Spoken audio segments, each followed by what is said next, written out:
Welcome to NorthStar.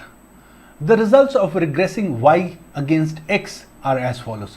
There are two numbers y and x, means it is talking about simple linear regression, and it says y against x, which means y is a dependent variable and x is an independent variable.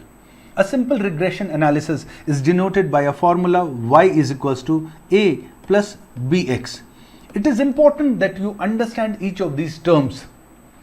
Here y is a dependent variable.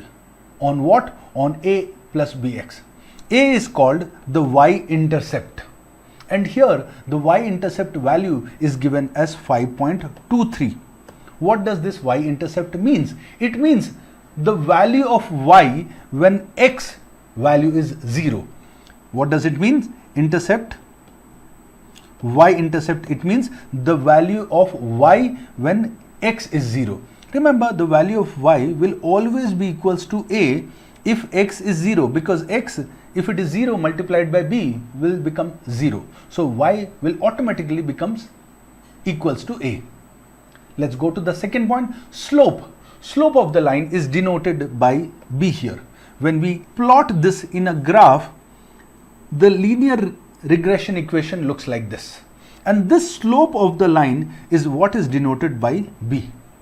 And when we connect this line with this, this is called the y-intercept, or the value of a, or the coefficient of a, to be more technical.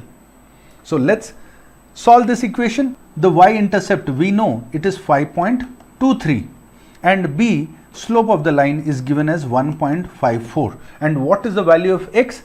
X is given as 10. So into 10 is equals to 1.54 into 10 becomes 15.40 plus 5.23. So 5.23 plus 15.40, we get 20.63.